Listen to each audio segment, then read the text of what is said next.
Graças e paz. Efésios, capítulo 1, versículo 3 ao 6a, a parte inicial. Bom, para a gente entender o livro de Efésios, a gente precisa entender o conceito da igreja como corpo de Cristo. Como sabemos, Deus utiliza muitas metáforas para descrever seu povo. Noiva, família, rebanho, videira, ramos. Em Efésios, Paulo introduz a ideia, a igreja também é um corpo. A palavra corpo traz à mente imagens de unidade, diversidade, dependência mútua. No nosso corpo humano, cada músculo, osso, nervo, cada fibra, elas são essenciais para o bom funcionamento desse corpo. Essa mesma verdade se aplica também à igreja, ao corpo de Cristo.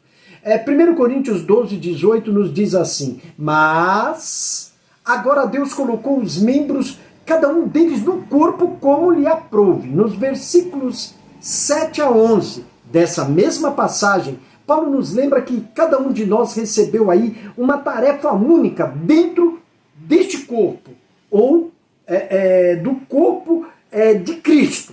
Tá? Assim como o nosso corpo humano permite que a gente interaja aí com o mundo ao redor, o corpo de Cristo, quando opera conforme o plano divino, possibilita que Jesus se manifeste no mundo. Bem, nossos corpos humanos recebem aí a direção da cabeça. O corpo de Cristo também segue essa mesma dinâmica. Jesus é a cabeça deste corpo espiritual, guiando e orientando nós, os membros, para cumprir sua vontade no mundo, não a nossa.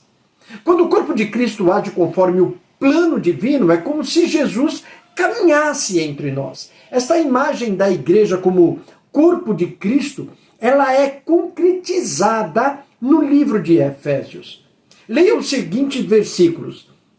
Capítulo 1, 22 e 23, capítulo 2, versículos 15 a 16, capítulo 3, versículo 6, capítulo 4, versículo 16 e capítulo 5, versículo 30.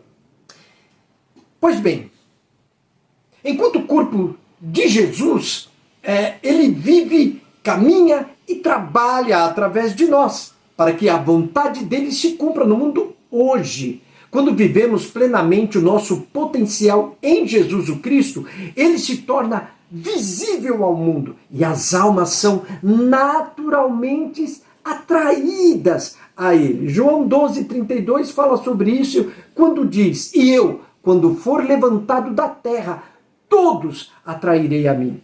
Ele disse: todos seriam atraídos e não salvos. A perspectiva do corpo de Cristo aqui e a eternidade. Bom, Paulo frequentemente trata desse assunto do corpo da igreja e ele se concentra nas realidades presentes. Ele quer que compreendamos a nossa identidade e nosso papel no mundo de hoje. Nesses versículos especificamente, Paulo nos leva de volta ao passado eterno. Então ele nos ensina sobre a formação divina da igreja antes mesmo do início do mundo. Os versículos 3 a 14 do capítulo 1 é uma frase muito longa e contínua em grego. Na língua original, é uma frase de cerca de 202 palavras. Nos versículos acima, Paulo louva ao Senhor pela sua graça na salvação e nos leva numa jornada pelas riquezas e glória desta graça divina. Esta frase, ela está repleta de profundo significado. Poderemos passar a vida inteira estudando esses versículos e nunca a gente conseguiria esgotar todas as grandes verdades e verdades preciosíssimas que estão contidas nela. São verdades eternas, são verdades imutáveis. Esses versículos, eles nos conduzem de volta à eternidade, revelando como o Senhor formou sua igreja antes mesmo da fundação do mundo. Eles Esses versículos nos ensinam sobre o propósito eterno de Deus na salvação. Estamos no coração de Deus há muito, muito incalculável tempo. Muitas pessoas no mundo buscam autoestima e propósito em suas vidas. E no nosso meio isso não é diferente. As pessoas, em vez de buscarem a Cristo, estão buscando autoestima e propósito no corpo da igreja. Buscando orientação de diversas maneiras. Mas a verdade é que eu, você, nós já somos especiais aos olhos do Todo-Poderoso. Se desejamos encontrar valor próprio, então não procure além da nossa posição, da posição que Deus escolheu, que Deus te colocou, da posição em Jesus Cristo. Quando entendermos que fomos escolhidos em Jesus antes da fundação do mundo, esse entendimento irá contribuir de uma forma poderosa, com um valor para seu próprio valor e sua autoestima. O valor próprio que você tem em Cristo é imenso. Se somos salvos, Deus nos escolheu antes da fundação do mundo. Ele colocou o nosso nome no livro da vida do Cordeiro. Deus nos escolheu e isso faz de nós alguém. Quando estudamos aí os versículos 3 a 14 do capítulo 1, estudaremos um longo hino de louvor. Nos versículos 3 e 6, Paulo louva a Deus pela sua obra. E obra soberana na eleição. Nos versículos 7 e 11, ele louva a Deus pela sua obra salvadora na redenção. Nos versículos 12 a 14, ele louva a Deus pela obra poderosa, maravilhosa, compartilhada ao nos dar uma herança. E não é uma herança qualquer, é uma herança em Yeshua, em Jesus, o Filho dele. Efésios, do capítulo 1, 3 a 6, parte inicial, Paulo nos leva a uma eternidade passada que nos permite testemunhar a obra soberana de Deus, enquanto ele fazia seus planos para salvar o corpo de Cristo. Assim, Paulo abre este hino de louvor pela obra soberana de Deus. Vamos ver as razões que esses versículos nos dão para que a gente também possa louvar a Deus, que escolheu a gente em Jesus antes mesmo de existirmos. Aqui entra a onipotência de Deus, a onisciência de Deus. Bom, por que Deus deve ser louvado? Deus deve ser louvado por sua caridade, por seu amor. O versículo 3 nos fala sobre as bênçãos que desfrutamos como filhos de Deus. Não espere a salvação que ainda há de vir, total, plena. Nós já desfrutamos hoje disso. Versículo 3. Bendito Deus e Pai de nosso Senhor Jesus Cristo, o qual nos abençoou com todas as bênçãos espirituais nos lugares celestiais em Cristo. Veja como Deus é maravilhoso e que bênção Deus é em nossa vida. Primeiro, Ele é o Pai de nosso Senhor Jesus Cristo, que nos leva aos mais elevados lugares de bênção. Somos muito ricos em Jesus Cristo, muito mais do que a gente possa compreender. John MacArthur fala sobre o homem que deixou um testamento dizendo: estar em bom juízo e corpo, gastei tudo. Ele continua dizendo que Jesus não gastou tudo. Ele pagou tudo, porém, ele deixou tudo para mim e para você. Jesus nos deu um tesouro incrível de riquezas espirituais. Este versículo nos apresenta essa riqueza e nos mostra por que nosso Deus soberano é digno de louvor. Onde está a fonte dessas bênçãos? A fonte das nossas bênçãos é identificada como Deus. Paulo diz: bendito seja Deus e Pai de nosso Senhor Jesus Cristo. Paulo está dizendo assim: Deus é bom. E como isso é verdade? Ele é um bom Deus. Gênesis 14:20, Melquisedeque diz: e bendito seja o Deus Altíssimo. Em Apocalipse 5:13, ele diz: e ouvi a toda criatura que está no céu e na terra e debaixo da terra, e que estão no mar, e a todas as coisas que neles há dizer, ao que está assentado sobre o trono, e ao Cordeiro, sejam dadas ações de graças, e honra, e glória, e poder para todo sempre. Assim, do Gênesis ao Apocalipse, Deus é exaltado. Exaltamos a Ele porque Ele é uma bênção. Geralmente a gente diz que Deus é bom quando as coisas acontecem do jeito da gente. Não se esqueça de que Ele ainda é o mesmo Senhor quando as coisas parecem estar contra nós. Assim como Ele é quando você e eu desfrutamos o melhor que a vida pode nos oferecer. Todas as bênçãos que desfrutamos nesta vida vêm até nós das mãos de Deus acima.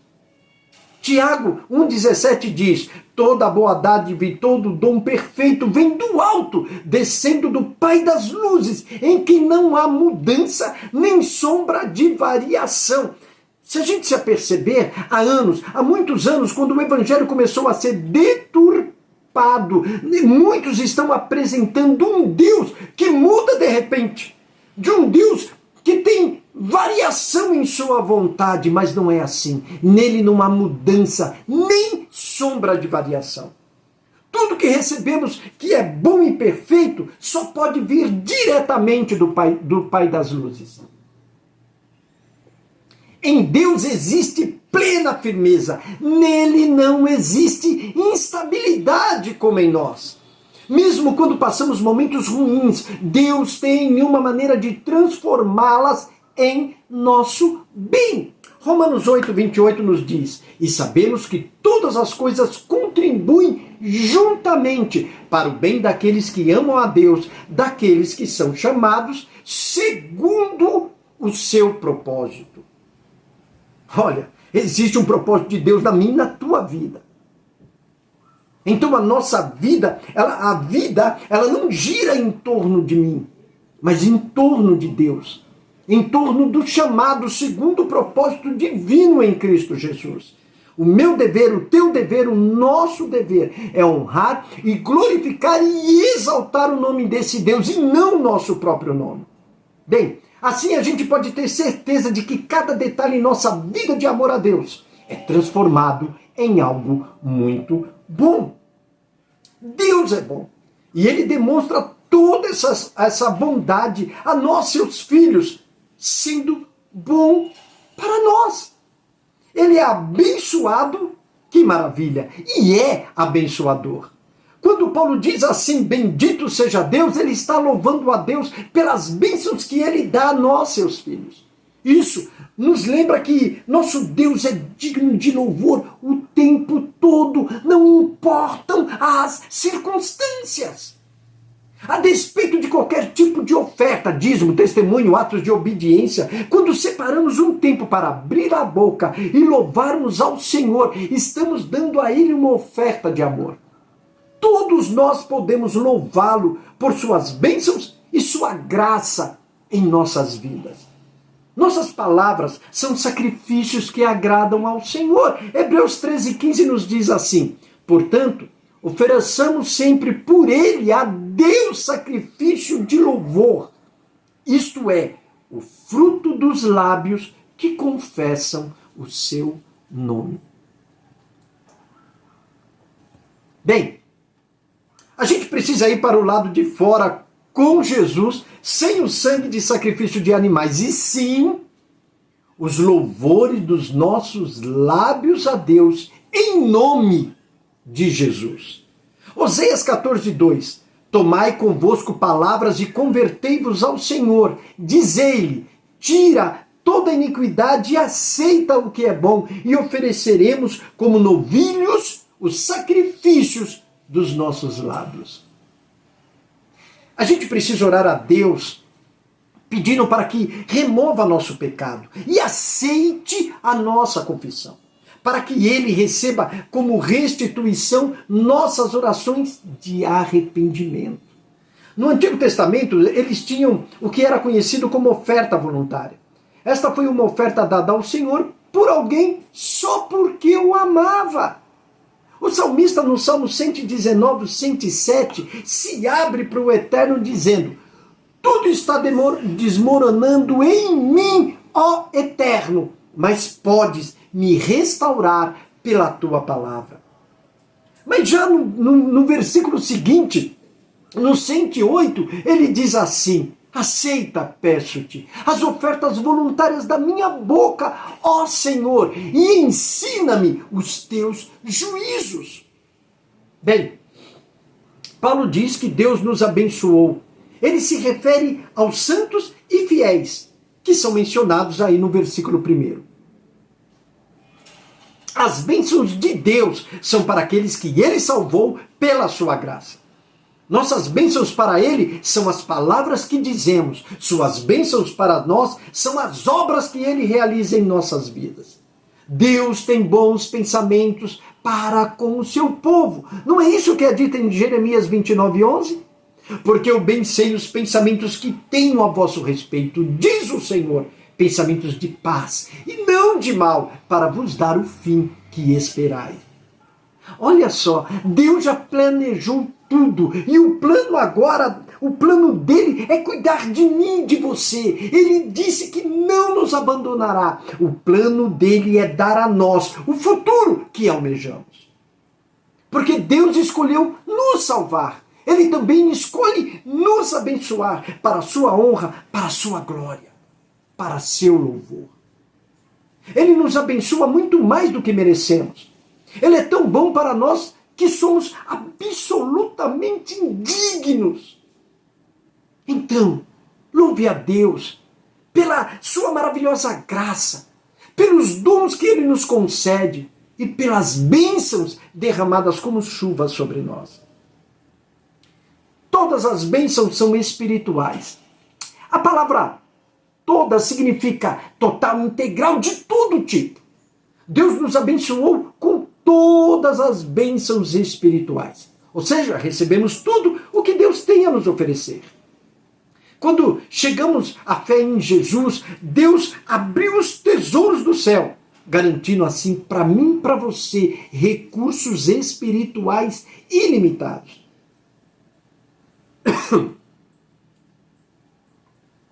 Deus nos abençoou acima de tudo que merecemos. A bênção de Deus em nossas vidas não conhece limites.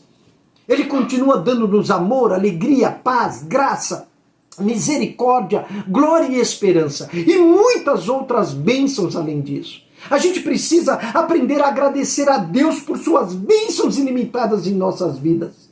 Reconheça essas bênçãos em sua vida. É isso que precisamos, reconhecer as bênçãos de Deus, mesmo em meio a este mundo tenebroso. Mas quais tipos dessas bênçãos? Qual o tipo? Bom, Paulo diz que a gente foi abençoado com todas as bênçãos espirituais. No Novo Testamento, essa palavra é sempre usada para se referir ao Espírito Santo. Este versículo diz que Deus nos deu tudo o que seu Espírito pôde nos entregar. Tudo o que precisamos nos foi dispensado através da obra do Espírito de Deus em nossa vida. Então a gente é rico em recursos espirituais e a gente ainda nem se deu conta disso.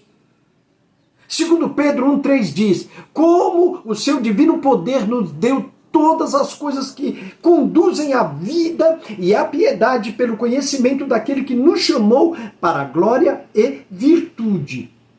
Todas as bênçãos da vida que agradam a Deus vieram até nós de forma milagrosa quando conhecemos pessoalmente e intimamente aquele que nos chamou à comunhão com Ele. Essa é a provisão do Espírito de Jesus Cristo. Somos ricos em todas as bênçãos espirituais. A gente perde muito tempo pedindo coisas que Ele já nos deu. A gente pede amor. Quando Ele diz que seu amor é derramado em nossos corações. Romanos 5,5. E a esperança não traz confusão, porquanto o amor de Deus está derramado em nossos corações pelo Espírito Santo que nos foi dado. Aí a gente começa a orar pela paz, para que tenhamos paz, sendo que Jesus Cristo já disse: deixo-vos a paz, a minha paz vos dou, não a dou como o mundo a dá, não se turbe o vosso coração, nem se atemorize. João 14, 27. A gente precisa entender que Yeshua nos dá assistência plena, é o presente de despedida dele para nós, paz. Ele não nos deixou abandonados. Portanto, a gente não precisa ficar deprimido. A gente não precisa ficar perturbado.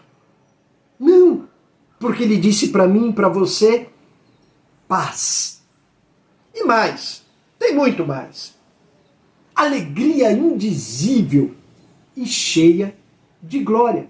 1 Pedro 1,8 diz, ao qual não havendo visto, mas amais, no qual não vendo agora, mas crendo, vos alegrais com gozo inefável e glorioso.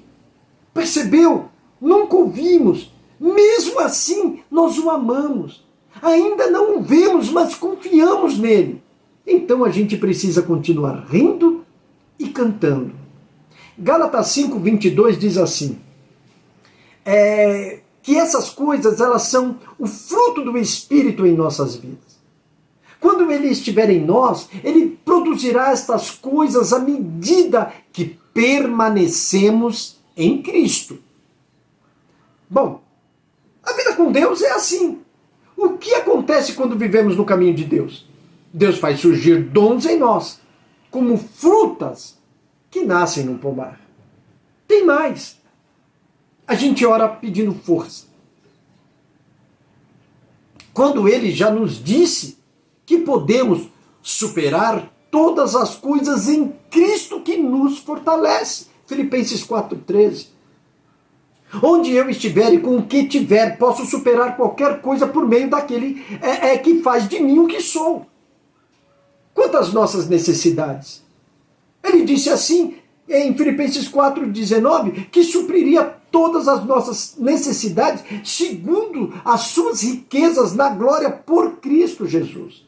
A gente pode ter certeza absoluta que Deus cuidará para que eu e você tenhamos tudo o que precisamos. Buscamos sua presença. Mas isso também ele disse, não te deixarei, nem te desampararei. Hebreus 13, 5. Ele está dizendo, não vou permitir que vocês caiam. Nunca vou abandonar vocês. A gente acredita precisar de muitas coisas que não temos. Mas que Deus possa nos ajudar a simplesmente crer em sua palavra. E a gente precisa também a se apegar às bênçãos espirituais que já possuímos. E a possuímos através de Jesus. Nossos recursos materiais, eles são limitados. Não importa o quanto você tenha materialmente, você não tem tudo. Em Jesus Cristo, temos de Deus mais do que poderíamos gastar em 1 milhão de vidas. Bom, e onde está o armazém dessas bênçãos? Paulo diz que as nossas bênçãos estão localizadas nos lugares celestiais. Nossas bênçãos estão no reino sobrenatural. Lembre-se, nossas bênçãos são bênçãos espirituais. Elas são de natureza sobrenatural. Pense assim, quando a gente é salvo, a gente se torna cidadão do céu. Filipenses 3:20. Somos cidadãos dos altos céus. Estamos aqui esperando o que então? A vinda do Senhor em glória. Nossos desejos, ações, elas não podem mais pertencer a este mundo. Literalmente somos pessoas que vivem em 2 mundos ao mesmo tempo. Então, a gente vive neste mundo e ansiamos por este mundo. Não é isso? Então, Paulo pode dizer assim, 2 Coríntios 6,10, como entristecidos, mas sempre alegres, como pobres, mas enriquecendo muitos, como não tendo nada, mas possuindo todas as coisas. Ele estava mais ou menos dizendo assim: estamos afogados em lágrimas, mas sempre cheios de enorme alegria, vivendo de mãos vazias, mas enriquecendo muitos, não tendo nada, mas tendo tudo. E mais, somos atribulados por todos os lados, mas não angustiados. Ficamos perplexos, mas não desesperados. Perseguidos, mas não abandonados. Derrubados, mas não destruídos. Essa é a vida. Atolados de problemas, mas não desmotivados. Sem saber direito o que fazer, mas sabendo que Deus sabe exatamente o que fazer. Espiritualmente apavorado, mas não abandonado por Deus. Caímos, mas não estamos derrotados. Paulo entendeu que em Jesus somos muito ricos. Precisamos apenas nos apoiar das coisas que recebemos em Jesus e usá-las para a glória de Deus. A maneira como trazemos essas bênçãos para as nossas vidas é nos rendendo ao Espírito de Deus em nossas vidas. Ele produz todas as bênçãos espirituais do céu em nossas almas. Você pode ler isso em Gálatas 5:16 e depois versículo 22 e 23. Que eu vou ler aqui para vocês. Olha. Digo, porém, andai em espírito e não cumprireis a concupiscência da carne. Então é assim, vivam nesta liberdade motivados pelo Espírito de Deus. Só assim venceremos nossos impulsos egoístas. Versículo 22. Mas o fruto do Espírito é amor, gozo, paz, longanimidade, benignidade, bondade, fé, mansidão, temperança. O que significa isso? Afeto pelas pessoas, uma vida cheia de intensidade, calma, disposição de comemorar a vida, um senso de compaixão íntimo e a convicção de existir algo de divino em toda a criação e nas pessoas. Versículo 23. Contra estas coisas não há lei. Ou seja, o legalismo não produz nada disso. Somos ricos em Jesus quando nos apegamos a essas riquezas, andando no poder do Espírito de Deus derramado sobre nossa vida. Porque Deus deu pra gente aí essas bênçãos tão grandes e maravilhosas? Por quê? Exatamente para pessoas iguais a mim e a você. Bom, ele faz isso apenas porque estamos em Cristo. Quando uma pessoa chega à fé em Jesus Cristo, essa pessoa é levada a uma união maravilhosa com Jesus. 1 Coríntios 6,17. Mas aquele que se une ao Senhor é um só Espírito. Como resultado, tudo que pertence a Ele, agora também pertence a nós. Romanos 8:16 e 17 diz assim: o próprio Espírito testifica com o nosso Espírito que somos filhos de Deus. E se filhos, então herdeiros, herdeiros de Deus, co-herdeiros de Cristo. Se é verdade que com Ele sofremos, para que também com Ele sejamos glorificados. Sabemos também que vamos receber o que está por vir, uma herança maravilhosa, incrível. E louvado seja Deus por isso. Estamos em Cristo. Isso significa que onde Ele está, nós já estamos. Efésios 2:6 diz que Deus nos tomou para si e nos concedeu um lugar nos altos céus, na companhia de Jesus, o Messias. Que maravilha é isso! Quão maravilhoso é isso! O que Ele possui, nós possuímos. Romanos 8:17. Seus privilégios são nossos privilégios. Efésios 2:18 diz: porque por Ele ambos temos acesso ao Pai em um mesmo Espírito. Tudo que Jesus tem, os santos redimidos de Deus têm. Não porque merecem. A gente não merece. Mas por causa da sua obra em nossas vidas. Nós não merecemos absolutamente nada. Tudo foi dado como um presente gratuito de sua graça. É um favor imerecido. Se você está em Cristo hoje, se eu estou em Cristo hoje, eu e você possuímos todas as bênçãos espirituais nele. Que Deus te abençoe em Cristo Jesus.